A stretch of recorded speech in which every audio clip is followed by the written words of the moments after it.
Hello and welcome. I am very excited to be speaking with Carolyn Redmond. Hopefully she'll be joining us very soon. We want to make this a bit of an informal chat, but I do have a few questions that I'm going to ask right off the bat. So Carolyn is here and I'm going to see if she'll request to join us. So if you want to just click the join and then we'll let you in, Carolyn, or we'll have you with us. Awesome. Here we go. All right. Hey, Carolyn, how's it going? Hey, can you hear me? All right, there I see you. Awesome, awesome. Welcome, welcome. Yeah, I can hear you. How are you doing? Okay, perfect. Good. Are you still coming off your high from your big win on Saturday night? Yeah, I think I had an adrenaline crash for sure after that, but yeah. Awesome, awesome. So I guess to even just get started, you are a professional boxer now. You've had a great amateur career, which we will get into in a bit. But Saturday was your fourth fight as a professional.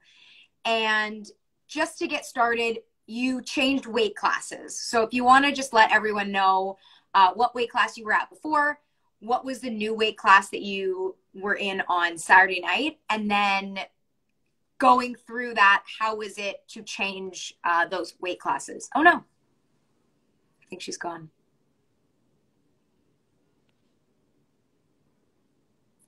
Okay, I'll see if she's there again. Hi everyone, thank you for joining us. Hopefully Carolyn will come back on soon, and we'll continue asking her mostly about her. I hear you. Oh, there you are. All right. Okay. I see you and I can somewhat hear you now. Okay. So I just asked, okay. I don't know what you heard and what you didn't hear, but you've changed weight classes from your third fight to your last fight, which was on Saturday, which, by the way, congratulations on your win. Yeah. How was it changing weight classes, and what weight class were you at before? What weight class did you change to for Saturday? Yeah, so I was at 147 weight class, and now I fight at 154. So it's the super welter, I think, and I was welter, if I got the names right. Yeah, but was it difficult to make that change? Was that something that your coach Stevie had asked you, or was that your decision? A little bit of both. Like, Stevie thought that it would be better if I was at a higher weight class, just with my style first off, and my body type. I think it would be better for my body to be a little bit heavier and stronger. And to be honest, through COVID and the past 2 years, that's where I've been building myself back up, because I was injured too. And then the coach that was rehabbing me is also my strength and conditioning coach. So he rehabbed me and then also built up my weight. So I learned how to properly squat, properly deadlift, and do all exercises to build my shoulders and my back up. And so I remember the shoulder injury it feels like a very long time ago, but I know it probably isn't with COVID. Yeah. Is it fully recovered now? Are you, Yeah, it's fully recovered, which I'm so thankful for. Thanks to my chiropractor, Ken Kanakin too. He helped me a lot, and just my strength coach, Mark St. Pierre, also building me back up from that. So this is kind of leading into it. Obviously, in COVID, there was a hiccup in terms of your training. And how did that affect you getting ready for Saturday night in particular? It didn't really have too much of an effect because we still like could train. Like I always went to my did strength and conditioning, and then the boxing gym, like we would go. The hardest thing I think was getting like sparring with other females. But I have some guys at the gym that I spar with all the time that give me really good work too. So to be honest, it was pretty good like camp to get ready. Typically, just because I know in Ontario we struggle with finding other female sparring partners. Outside of COVID, do you find that you are able to get enough to prep you for a fight? Yeah, I think enough is just harder for females because there's fewer, especially at my weight class too, fewer females to spar with, unless you want to go somewhere farther like Quebec or like another province. Then but I feel like with the females that I can get sparring with and the males that are at my gym, I have pretty good sparring. That's anyways, great. So. And as long as you're getting what you need, I'm happy to hear that. I just know, I know from the amateur side of things, it can be difficult. And then again, as you kind of said, depending on your weight class as well too, that can vary in terms of you finding like a boatload of sparring partners. And then as you change weight classes or move up, it usually that pool tends to get smaller and smaller. Yeah. So I feel like if I was smaller in weight and size, that it would be easier for me to find like females to spar with in Ontario. So I don't want to get the answer to this wrong, but you've had 4 professional fights. Your last one was on Saturday.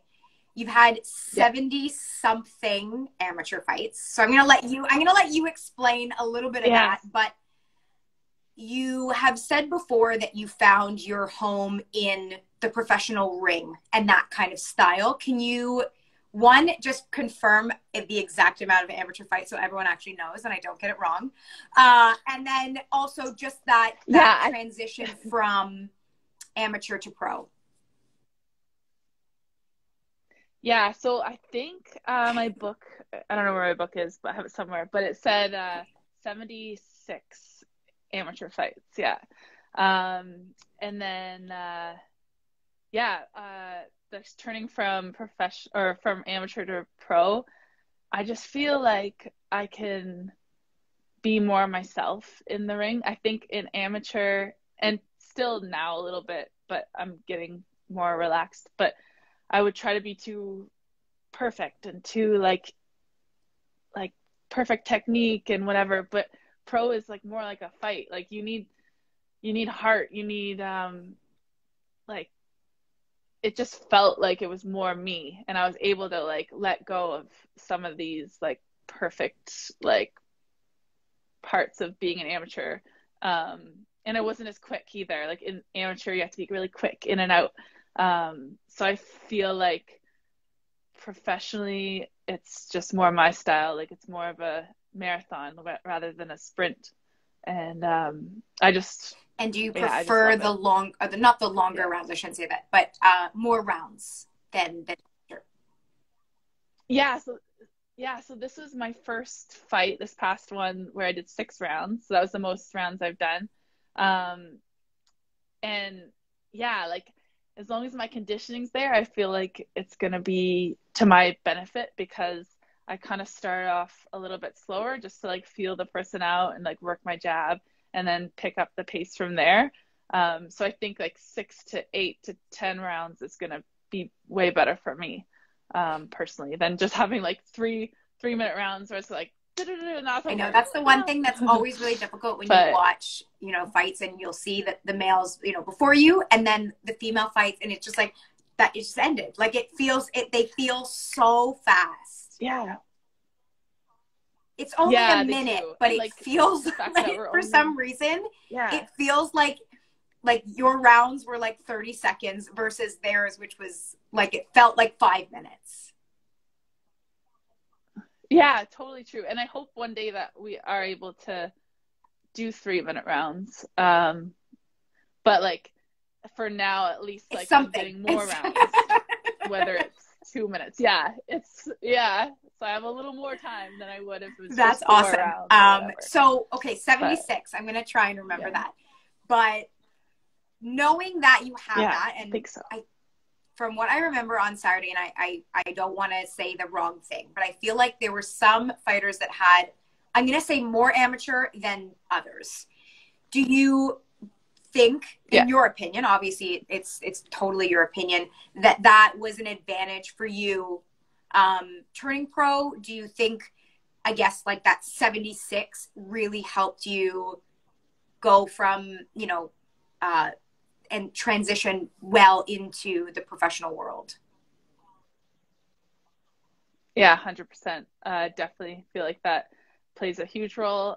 Just because the more you're in there, like nothing compares to being in a fight. Like you could spar all you want, but when you're getting in the ring to a fight, it's a whole nother ball game. So the fact that I've been in there 76 times feeling that, then it helps so much. And the experience I got with fighting so many different kind of styles and so many different people, that just, you can't. And correct me if I'm wrong, but was Stevie your coach throughout your amateur career as well?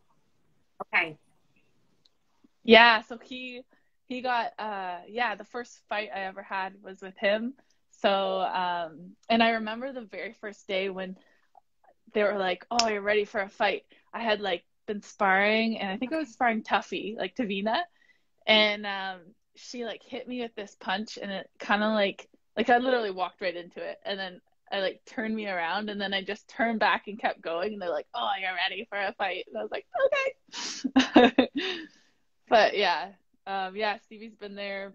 I wouldn't be fighting if it wasn't for him. Like, it's nice to see. I know that so. There's some other professional fighters I've seen that have had their amateur coach take them pro, and it's nice because that relationship is very special, and you know they know you probably better than your family, I would say, in a sense, and especially for you because you're from out east, so your family hasn't been with you over the last few years. So it's a very special relationship. So, and it's also nice. They also know your style from the amateur, which I think kind of helps transition you over. If they want to keep it or if they want to change it, they can easily help you with that, which I think is great. Yeah. Okay. Yeah. 100%. Next question that we want to ask you is, we kind of mentioned it in terms of the 3-minute rounds, but what are some advantages? And then we know one of the disadvantages, but of being a female professional fighter in a male-dominated sport? I think like an advantage would be like just being being able to show people that you can do it too, and like showing young females that, oh, like there's a hope for me in this sport. And it's been growing so much that by the time that maybe those kids that are watching are able to fight, that they'll have so much more opportunities. So I feel like it's kind of starting to flourish, female boxing. But like it is harder to like find opponents, also harder to find sparring with females, just depending where you live, where you're from.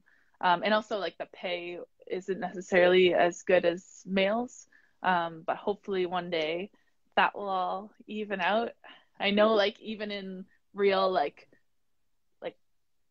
office jobs or whatever, there's still that difference in pay for a female and a male, which is pretty sad to say. But one day I feel like this is just like, it's gotta. I agree. I feel like we're on that trend. We're seeing more shows. We're seeing more female fighters in the pro world and in the amateur as well too. So I think that it is it's a slow ride. It's a very slow ride, but I think we are moving in the direction that we want, which is nice to see. And it's nice to see that I'm not gonna say all, but a lot of females are sticking it out, because it is difficult. You know what I mean? And I think as well too, in the boxing world and in a lot of other sports, like, you only have so much time just by age, right? So you're limited by that, which makes it even harder, because, you know, I'm sure you would want to fight as much as you can, but you can only get the fights that you can get, or that your promoter gets, and whatnot. So, you know, or I know your team, or I've met them, you know, a few times before. And how important would you say a team is in general? And then how integral has your team been for, I guess, you as a fighter, and, you know, your performance, and even, I guess, your training camp going in? Yeah, I think they're probably one of the most, like, important parts of a boxer, especially, like, so you've got, like, I got Stevie, he's like my coach, but also my manager, because all the fights, or all the people that I would potentially be fighting, go through him first. So, like, he's able to, like, build me up properly and not just throw me in there with, which is like, nice. anyone, right? Yeah, very nice. So I have the best with that, and, like, trust and appreciation for that.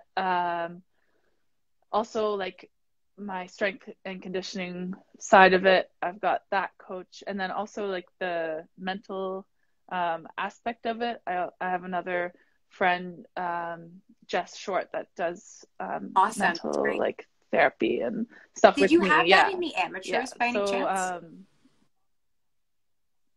I did, like I just probably just went to some sort of therapy, but so I had it a little bit, but I found that this past couple of years, just working with my one friend, just has helped me so much, and just being able to, like, fully, like, trust in myself and believe in myself, and push me towards things that. Well, and I don't mean to interject, but I feel like, you know, when a fighter is training for a fight, they obviously worry about their running. They worry about their strength and conditioning. They worry about the boxing, the sparring.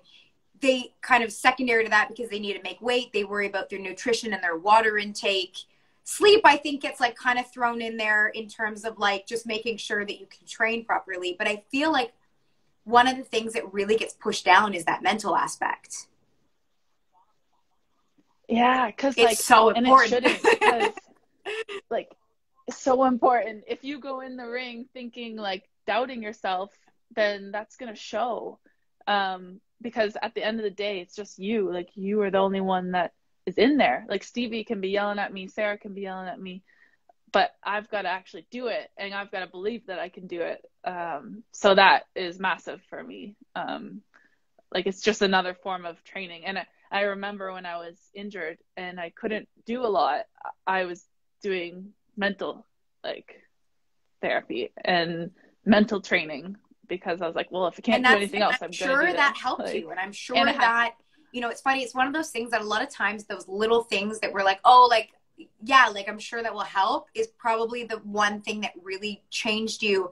I don't know if you've really gone back and watched your old videos, but I wonder if you go back and watch your old videos, if you can see a difference in terms of just your, I guess, your confidence going into the ring. Yeah. Yeah. So that's awesome. Okay. Leading into what's coming up next, what should we hope to look forward to and possibly see? I'm pretty sure the next fight is May 7th in Cape Breton. Yeah, so about, like, 7 weeks out. So I took all this whole week off from training, but then I'll start back again on Monday. Yeah, so that's I'm not sure who the opponent is yet, but yeah, so what do you do when you're not training? What's I know I didn't ask you this question beforehand, but what have you been doing this week? Just kind of rest, relaxation? Yeah, resting, and then I was working. So I was just working, and then met up with a few friends just for like dinners and stuff. But nothing too It doesn't crazy. have to be crazy. It just has to work for you. Yeah. Uh, Yeah. and then, Yeah. so you are a part of our team, which is we're really extremely excited to have you on board. You know, we've really wanted to create a team that was diverse in terms of the areas of the sport. And one thing that's nice is that you kind of touch on too. You have the amateur side, which you know was quite a career that you had, and then now you have the pro side. And so it's really interesting. It's great to pick your brain. It's great to you know, have you on board and help the other ambassadors as well too, because some of them are amateurs, some of them are professional, and then some of them are in other areas, coaches, ring announcer, officials, things like that. Yeah. And so it's nice to work off of each other. And at the end of the day, you know, what we've noticed is that everyone's kind of, you know, working by themselves and no one's working as much together. And unfortunately, we can only do so much. You can only do so much as a single human. So obviously we found that putting everyone together, we can hopefully make these changes that we want to see. And so I guess, you know, with that, our post-professional career, or even maybe during, I know it's a little difficult with your schedule, but would you be looking at coaching and entering other avenues of the sport, either as a professional right now or once you retire, which I know sounds strange to say, but at some point you will. Yeah. Yeah, at some point. Yeah, I think boxing will always be a part of my life moving forward, and I just don't know. I don't know whether I do coaching or do some sort of like boxing therapy thing, because it basically was mine. So yeah, I think that time will tell what happens, but I think boxing will always be there. Because it's been, yeah, such a big part of my life. If you could describe your, I guess, your boxing journey in one word, and I know I'm putting you on the spot here, but this is going to be my last question, I promise. And the last question that I surprise you with. But yeah, if you had to describe your journey, so that could be amateur, that could be your professional, that could be just one side of it, or something you haven't shared. Like, what is something that's really, if you could describe it in one word, two words, boxing is my therapy is what Christina said, which I know you said earlier. So if you want to say that, you can. But how would you describe how boxing has changed your life? Oh, wow. You have all the time. For a sec. No. Yeah, you have 10 seconds. I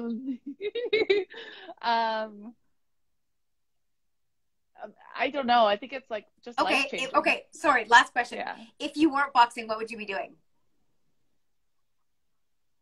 Oh my God. Okay. I'd probably be watching cows on the farm somewhere. I love it. I love it.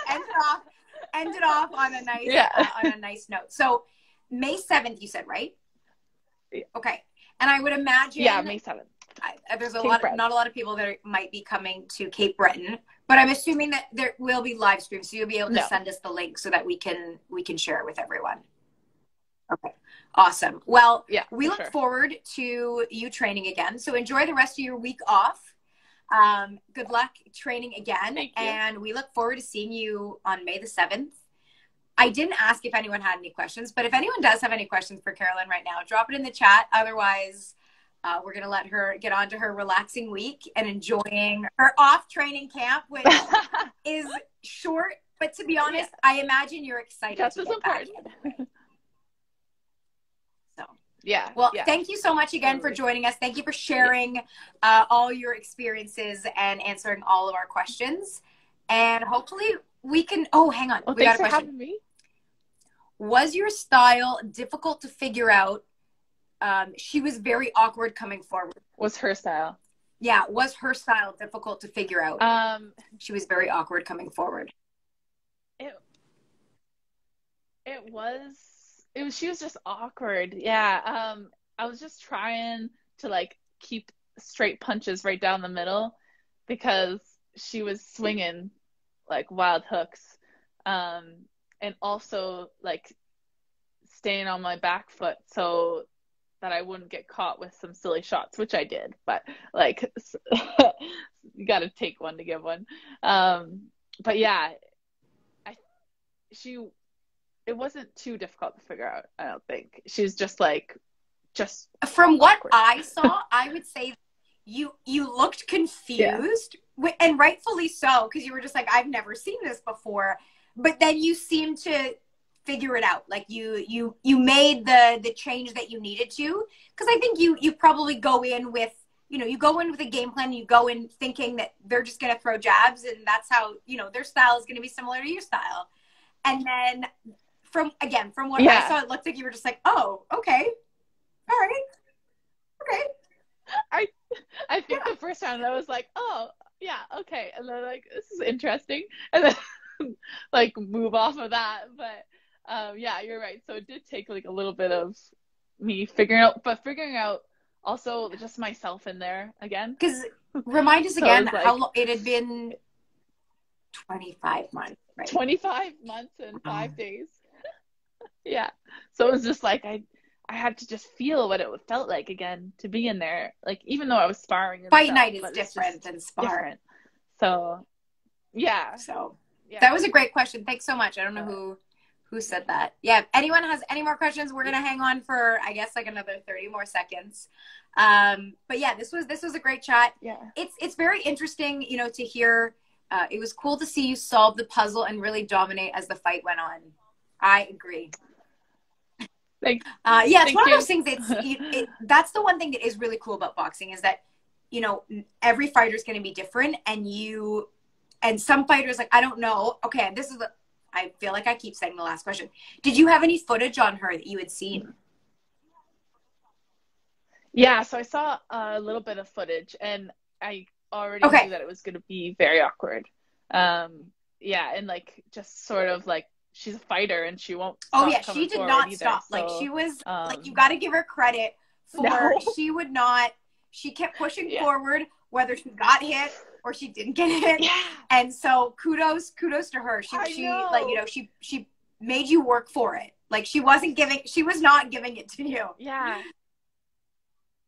No, and Stevie was like, after that, he's like, she has been taught how to survive and how to just go forward, and that's exactly what she did. And also that is a good point. Like the more rounds I have, the more time I have to figure it out. So I think that also helps, like with the the 6 rounder. If you had less time, it wouldn't have.